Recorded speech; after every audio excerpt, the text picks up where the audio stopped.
Hi, my name is Fred Wheeler and I love movies. And the movie I want to talk about today is Fantastic Voyage 1966. One of my favourite movies to watch, which is why I'm talking about it. But before I start, I want to take you on a journey through the human body. I want to talk about what happened behind the camera, people who worked on this movie, the actors playing the characters, the plot, and a lot of analysis. All the things that I love about this movie. So the first thing about this movie is the story is outrageous. It will remain science fiction for many decades, I suspect. The production budget was $5.1 million, but I have heard numbers as high as $6 million. And half of the cost was used on visual effects because it's a special effects heavy movie. The gross profit for worldwide was $12 million, so unfortunately not financially successful. But that doesn't change the fact that it's a fantastic movie. This film or movie has never been remade because of the difficult story it is trying to tell with film. It's a human biology, science fiction, fantasy adventure. That is a hard story to tell.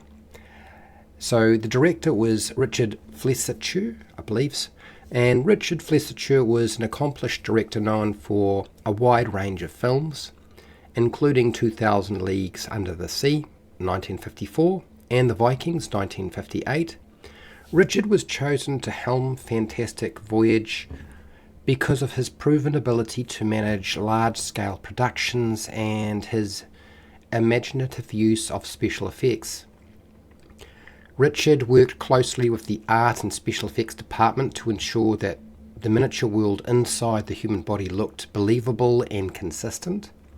Richard later admitted that while Fantastic Voyage as a story was imaginative, the challenge was making the audience take the science fantasy seriously rather than just laughing at it. And I can kind of understand that. It would certainly be very easy to have that happen. The producer was Saul David. Saul was a 20th Century Fox producer with an eye for science fiction and adventure. Saul was instrumental in bringing Isaac Asimov on board to adapt the screenplay into a novel, which helped market the film. Saul oversaw one of Fox's most ambitious science fiction productions at that time, as Fantastic Voyage had a huge budget. Saul also fought to keep the films scientifically grounded, to appeal to an intelligent audience rather than just a pulp adventure, and I appreciate that. The screenplay was by Harry Kleiner. Harry Kleiner adapted a story that was written by Otto Clement and Jerome Bixby, and Jerome Bixby was a well-known science fiction writer. He did things like Star Trek and The Twilight Zone. Now Isaac Asimov was hired specifically to write the novelization of the film, which he expanded and made more scientifically plausible. Interestingly, Asimov's novel was written so quickly it was published before the film was released, so many of the people who watched the film thought the film was based off Isaac's book or novel rather than the other way around. So, interesting.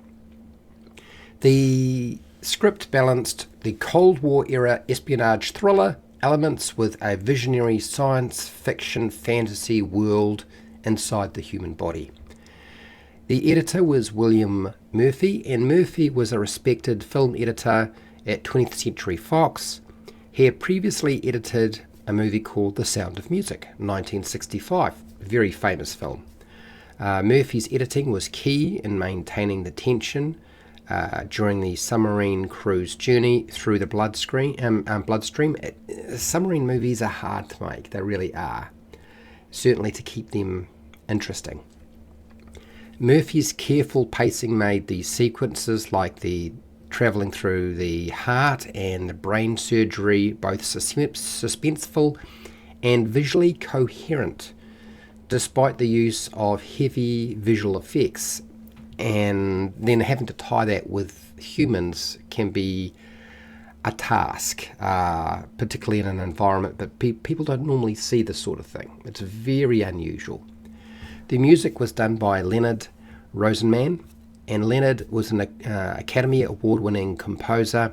He created the eerie avant-garde sort of score, and Leonard avoided the traditional melodies and instead used atonal and experimental sounds to evoke the alien environment inside that human body. Leonard's score contributed enormously to the surreal, unsettling atmosphere that the voyage had. There's actually no music in the film until the submarine is launched into the human body, and this is to help separate the interior journey through the human body from the outer world. This was one of the first times that a major Hollywood film used electronic sounds that were blended with orchestral music for any kind of science fiction themed film. The cinematographer was Ernest Laszlo. Ernest was an Oscar-winning cinematographer. He had done Ship of Fools in 1965. He shot the film with an innovative lighting technique, because you would have to achieve the glow, the otherworldly look of the human body's interior. Ernest experimented with the use of gels, a lot of different filters, and unusual colour palettes. You'll notice it's very pastel when you're watching this movie. Laszlo and the director, Richard Flescher, they collaborated closely to give each organ and system its own distinctive visual identification. So there was red for pulsing arteries that would contrast with the sort of white and blue, cool, eerie brain tissue. The special effects were done by Art Cruikshank, and there was quite a big team involved in this. Fantastic Voyage won 2 Oscars, one for special effects, one for art direction, and was actually nominated for 3 more film categories. Didn't win those, but was at least nominated, but it won 2 Oscars.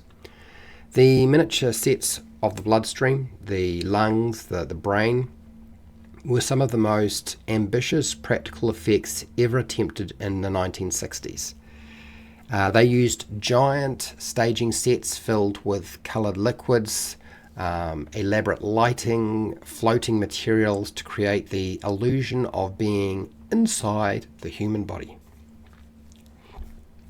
One sequence used plastic sheets and dyes and lighting effects just to simulate the blood plasma and cellular structure in the human body. The shrinking process was achieved using a mixture of optical camera tricks, usually involving tilting and then moving the camera back or forward, and carefully matching up models that they had. And there were a number of different models. The Proteus was a large, detailed submarine designed by Harper Goff, who also worked on Disney's 2000 Leagues Under the Sea.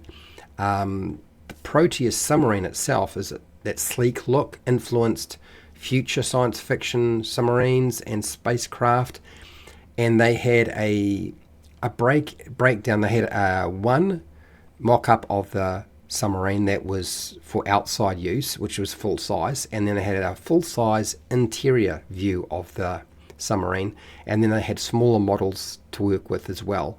Apparently one of them actually got flogged by a bird that flew off with it, a little small one. Anyway, the red corpuscles were made from balloons coated with gelatine and filmed underwater with coloured lights to create that surreal floating effect. Very, very clever, very innovative, and almost all of it, even though it's composited, it's practical effects. There's no CGI at this time. So there are a number of characters and actors that need to be talked about, and This is an ensemble cast, so there's a lot of people involved. Stephen Boyd played Grant. Grant was the level-headed, improvising secret agent assigned to protect the mission from sabotage. He was security. He was a North Irish actor, known best for his role as Messala in Ben-Hur in 1959. And Stephen reportedly struggled with the technical dialogue that some of the characters spoke during the film. Stephen's strong presence helped drive the story forward so that the audience didn't get bored or confused with the technical jargon. And then Fox was quite happy with Stephen to lead, because Stephen Boyd was still considered a reliable lead through her, even though his stardom had sort of cooled off slightly since the Ben-Hur movie had come out. There's almost 7 years difference, there's a separation. And unfortunately, Stephen Boyd only lived to about 47, I believe. He died quite young. I always get him mixed up with another actor who was in a TV series called Land of the Giants. But yeah, Stephen Boyd. Then we have Raquel Welch, played Cora Peterson, and Cora's the technical assistant and nurse who had to stay calm under extreme pressure and volunteers to take part in this mission. Cora was the only female crew member, and in fact probably the only female character at all in the movie. Most of it's all male. Raquel was a contract player at 20th Century Fox, and the studio pushed her into the spotlight after this film, and she winds up in all sorts of movies like 10,000 BC. Is it 10,000 BC or 1 million BC? I can't remember. I think it's 1 million BC. You find her showing up quite often in movies that required somebody to be attractive, and the swimsuit was a common thing to crop up because Raquel was extremely attractive. And she was kind of the sex symbol for that age as well, very much so. So there is a scene where antibodies attack Cora that remains one of the most famous in film and frankly in science fiction history, I would say. Raquel was required to have sticky, uncomfortable artificial antibodies glued to her costume, and that sticky substance and latex pieces often ripped Raquel's hair and costume when the male characters were desperately trying to remove the strangling antibodies. And there's a funny story around this. Often gets told that basically 3 or 4 takes were required. The first take, all the men avoided grabbing anything near her breast, so it kind of looked like she was a showgirl at the end. So the director got them to change the way they were doing things. And then, of course, they all just grabbed straight for her breast the second time, so that was a problem. So they then planned it all out so that, certain actors would be grabbing from certain places, so there wasn't sort of a beeline for the same place or avoiding the same place.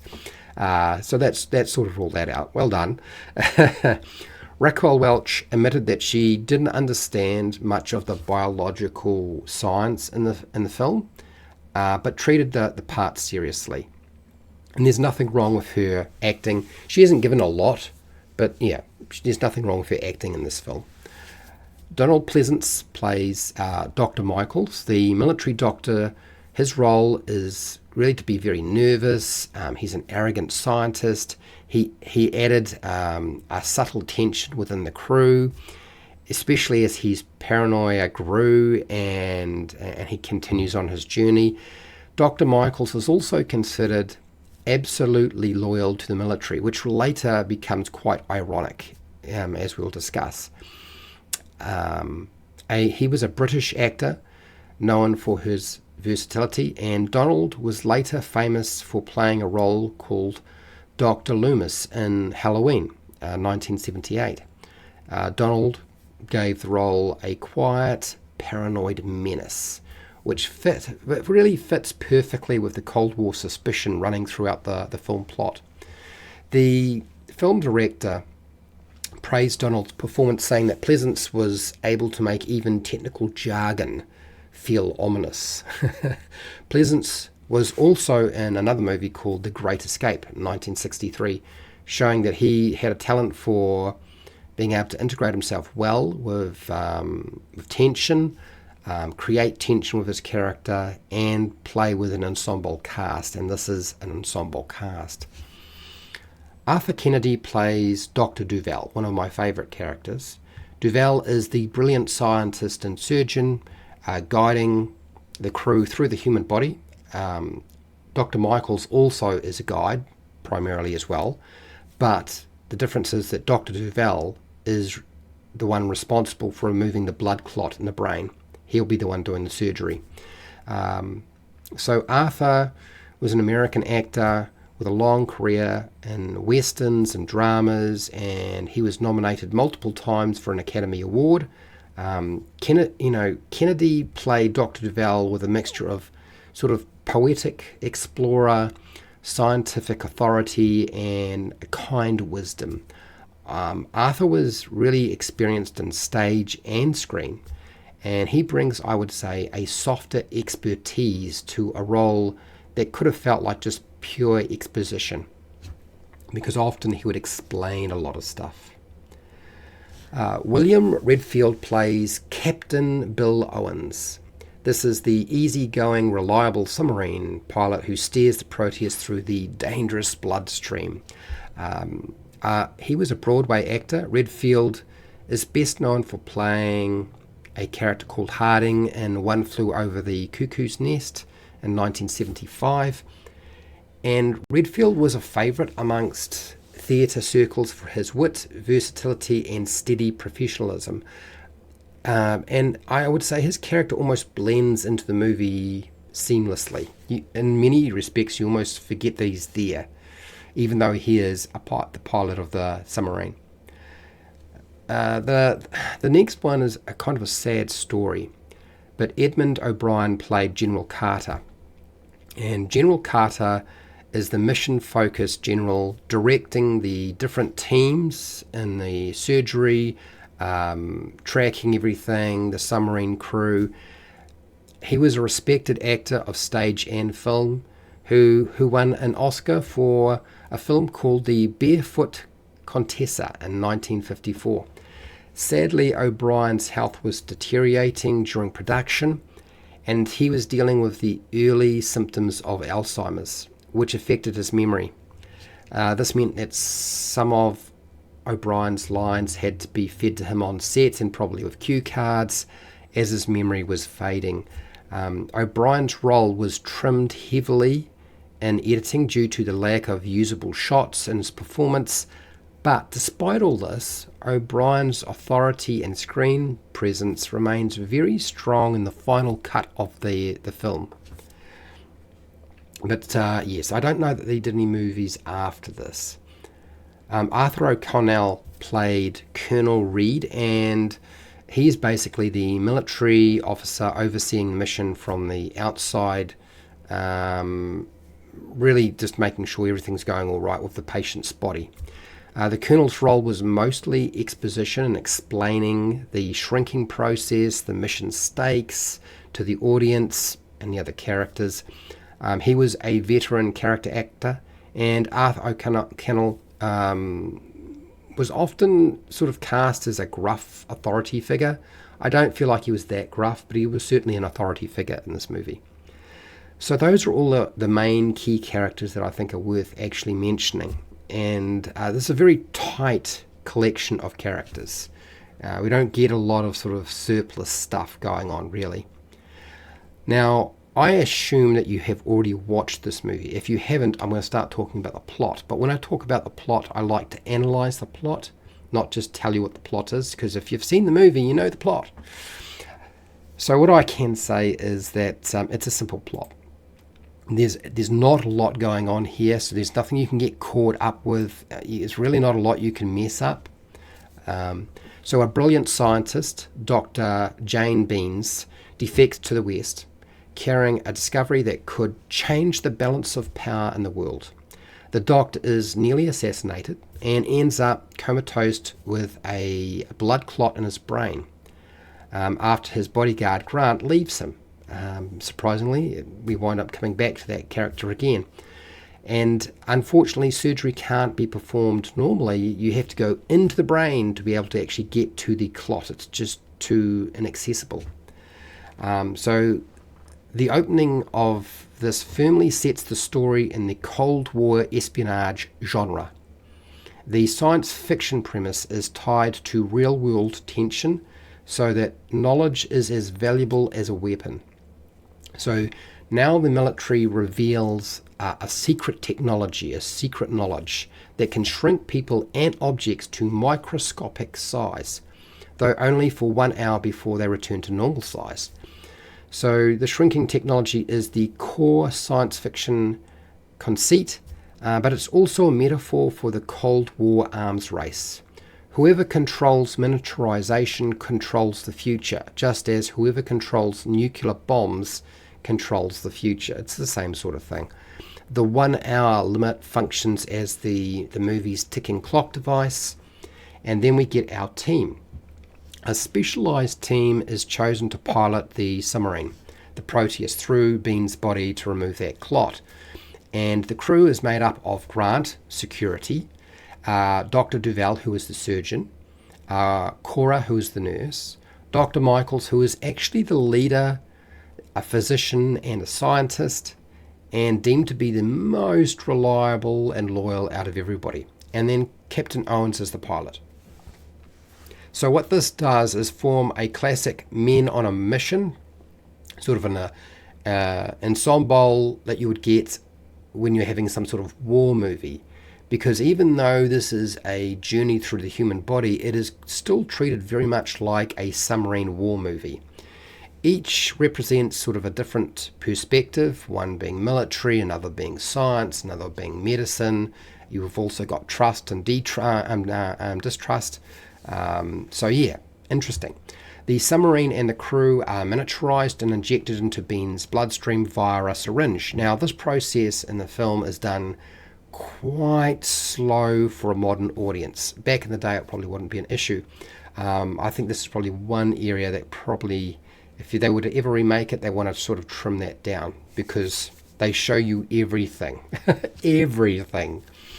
The injection actually symbolizes how small humanity is in comparison to the vastness of the unexplored universe, even inside the body. So when you think about the universe and where we are, like, you can travel millions, billions of light years in space, and it's vast. That's the sort of vastness we have. But if we start thinking about atoms and the subatomic and the smaller world, like, that's vast as well, and we're just a little bit of it. The Proteus navigates the arteries, avoiding turbulent currents and trying not to get lost in the body's maze, which of course happens almost immediately, but they're off track, they're in the wrong place, and now they've got to get back on track. This is the first look at the alien world within, the alien world being the body. And the bloodstream is treated like a hostile sea, and it's definitely, they're trying to evoke a submarine warfare atmosphere, for sure.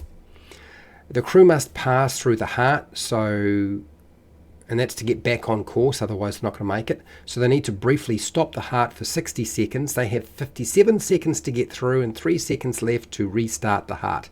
Because if they were to try to travel through the heart while it's going, they would get crushed. So we get that scene like that. And this is pure suspense. It's a gauntlet sequence that emphasizes the fragility of the mission. It also underscores the theme that the human body is both wondrous and dangerous. The crew have to enter the lungs to refill the Proteus air tanks or supply, because it gets damaged when they were traveling through, I believe, the heart, or at some point there's something that happens. I'm pretty sure it's just after the heart or during the heart. And the problem is resupplying air into tanks could potentially destroy the submarine. A big rush of air could blow the tanks completely. So the crew members go through the process of feeding a line through, and one of the crew members, Grant, as it happens, falls deeper into the lungs and has a struggle to climb back out. And this set piece demonstrates how normal biological functions are deadly at a microscopic scale. It raises the stakes by showing how even breathing is a hazard. It becomes clear someone aboard that submarine may be sabotaging the mission. It's pretty obvious at this point. Suspicion is falling on Dr. Duval, but the real traitor is Dr. Michaels. And actually, it's Dr. Michaels who suggests that Dr. Duval is the one who's probably responsible for the sabotage. This Cold War paranoia is the human drama inside the fantasy and science fiction. It's trying to mirror how the fear of betrayal was directed at everyone and everywhere in the 1960s. The submarine passes the inner ear, and the crew must clear fibers that get caught in the Proteus fence of the submarine. And while they're doing that, they are exposed to the potentially noise from the outside world. And it's exactly what happens. A nurse tries grabbing a cloth, a pair of scissors drops on the ground in the surgery room and creates a great huge noise. Not for anybody in the surgery room, but if you are very, very small in the ear canal, it's a bit different. So it causes massive vibrations and nearly kills the crew. And it's at this point that we have a combination of events that take place. I kind of talked a little bit about this already, but the sound vibrations and the effect was created by sort of shaking a giant set piece and having the actors thrown about physically on wires. It was exhausting for the cast, but visually convincing and potentially dangerous too, because to get rid of the image of the lines, they would treat them with acid. So when you treat a line, even if it's made out of metal, with acid, it's going to weaken it, of course, but it doesn't show up on the screen. It doesn't look shiny, and so it can blend in a little bit better. Those wires can break, unfortunately, and so there's always a high risk when you do that sort of thing. It is at this scene, in this scene, that Cora winds up falling into the fibers, not the reticular fibers, into the fibers of the ear, and antibodies try to latch onto her, or do, and start squeezing her to death. And so this is the scene where they have to save her and pull the antibodies off her inside the submarine. This scene is like cleverly linking the miniature world to the macro world, reminding our audience that the crew is still inside a living man. The Proteus crew reach the blood clot finally, while attempting to remove the clot with a portable laser. Dr. Michaels reveals himself as the saboteur. He is also insistent that they should not try to continue because they are running out of time. They've got 4 minutes left, or 6 minutes left, I think it is. And so the discussion is, well, there's still enough time to do it and escape. So Dr. Michaels tries to kill the crew with the submarine, and he kills himself instead, and he's absorbed by white blood cells because he's trapped inside the submarine. This is both thrilling and ironic. Michaels is terrified of the mission, driven by fear. He becomes a literal victim of the body's immune system. Thematically, it's about betrayal being punished by nature itself, which is kind of scary. The surviving crew escape through the optic nerve because that's the only way to get out fast enough, and they're expelled by Bean's tear ducts just before the 1 hour time limit ends. It is the classic race against time climax. Emerging from the tear ducts is symbolic of being reborn after a dangerous mission. It has always bothered me that the submarine is left in the body of Beans to grow back to normal size, because there's no way that white blood cells could possibly hope to dissolve and break down the Proteus craft fast enough before it grows to full size and kills Beans, who's they're trying to do surgery on. So what happened is the novel actually deals with this problem and offers a plot change that the film version doesn't have. So you kind of have to kind of accept that maybe the white blood cells are corrosive enough that they can break down that spacecraft quickly enough before it kills its host. Mr. Beans is saved.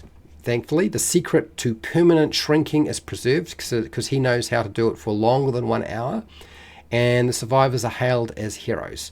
The ending ties back to the Cold War politics. The West's knowledge is secure, basically America's knowledge, but the film leaves open a deeper question, and that is mankind ready for such power? Miniaturization is a big deal. So, in summary, for me, I keep going back to this film like many films. Fantastic Voyage, one of my favourites. This film has inspired decades of shrinking and exploring stories in pop culture, from Inner Space in 1987, Honey, I Shrunk the Kids in 1989, and episodes of Star Trek, the Magic School Bus as well, and also recently the Ant-Man movies, because they're all about shrinking down and entering a new world, a subatomic world. Heck, even Avengers Endgame kind of has some of that, but I don't think it's quite the same. They just use that as a conduit, but the Ant-Man movies certainly do. Now, our remake has been in development for many times. In fact, the biggest name that's been attached to remaking Fantastic Voyage is James Cameron, but everybody under the sun have been attached at various points to a project, but nothing has actually materialized. Nothing yet. I don't think we'll ever see a remake of this film, just because of the nature of its story. Now, you could say that Inner Space was a remake of Fantastic Voyage, but even the person who is responsible for making that movie has acknowledged that it wasn't a remake of Fantastic Voyage, so I don't really think that's legitimate in any way. Yeah, so that's why I love Fantastic Voyage. It's not going to suit everybody, but for me, it's about me. I'm more worried about what I love about it. I think it's fantastic, and I enjoy watching it over and over again. I tend to watch it about once a year, and I get something from it every single time. An amazing movie. I don't know what I'm going to talk about next week. I may not talk about anything. We'll see. I am working on a couple of different things. I've been looking at unconventional films that you probably not necessarily heard of as well, that I really like, and some that you probably have as well. Anyway, that's it. Thank you. I'll see you later.